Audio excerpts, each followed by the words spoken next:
Hello everyone, welcome again to your channel. Thanks for the click. I hope you're doing well. So as you can see, we are still dealing with some vocabulary expressions related to academic context. And when I say academic context, which means some vocabulary words that we can use in research, in delivering presentations, in discussions, in writing, whatever. So in the previous episode, we talked about some very necessary, very important nouns, very common nouns. And today we are going to see some examples of verbs, some necessary, important verbs that you can use in academic context or for academic purposes, okay?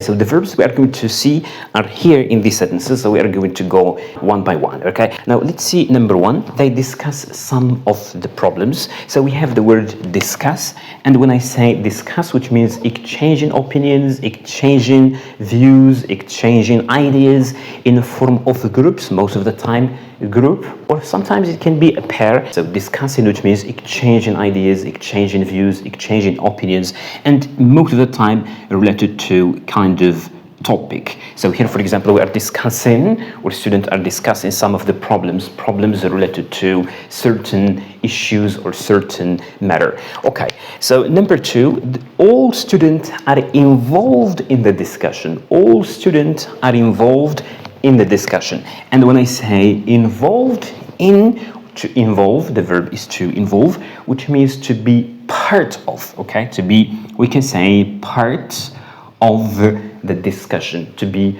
part of the discussion, okay? Which means to discuss, okay? To discuss. All students are involved in the discussion. All students are discussing. All students are part of the discussion.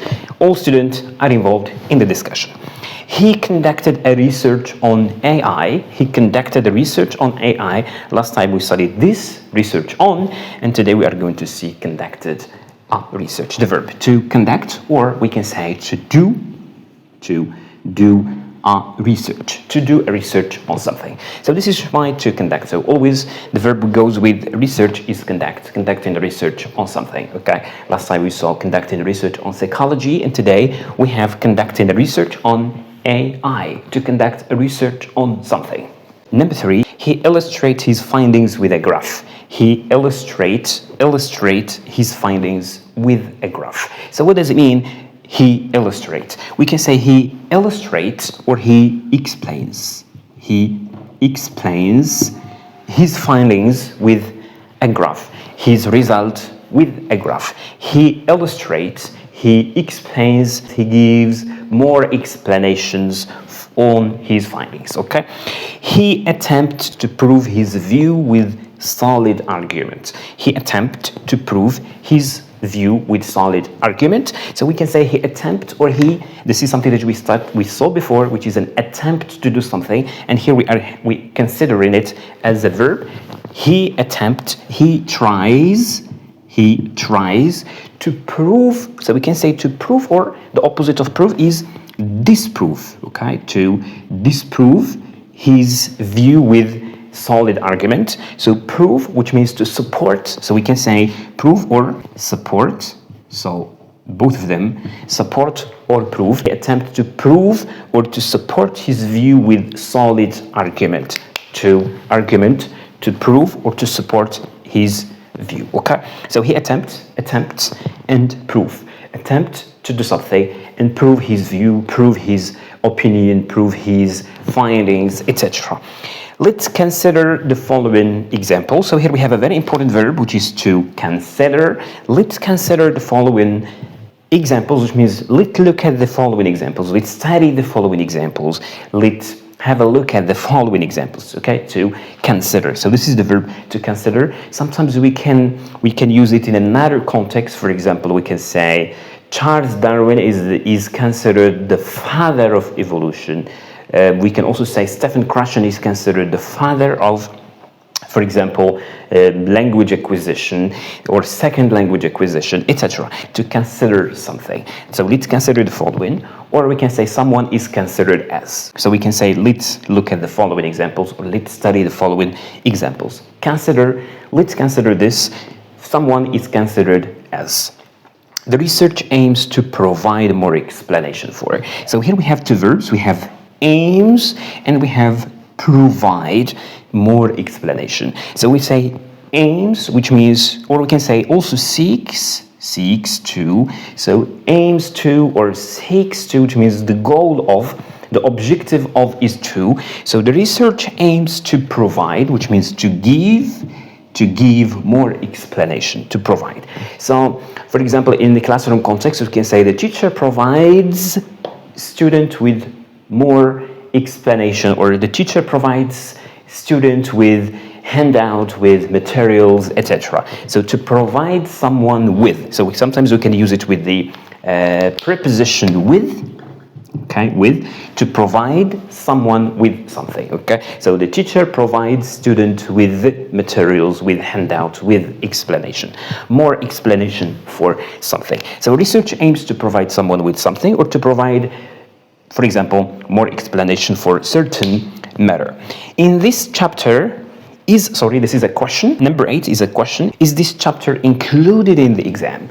Is this chapter included in the exam? And here we have the verb include, which means, is this chapter part of, let's say, part of the exam? Is this chapter included in the exam? Is this chapter part of the exam? Is the teacher going to include this chapter in the exam? Is the teacher going to include this chapter in the exam? So to include, which means to be part of, the opposite is to exclude. So we can say exclude as the opposite, exclude. So the teacher is going to include the chapter in the exam, or the teacher is going to exclude the chapter from the exam, okay? So to include someone in something, or to exclude it from that, okay? So students, for example, in the classroom context, all students are included in the discussion. For instance, here, students are involved, which means all students are included in the discussion. If someone doesn't want to be included, so he will be, as I said, excluded. Exclude, okay? So it's the opposite.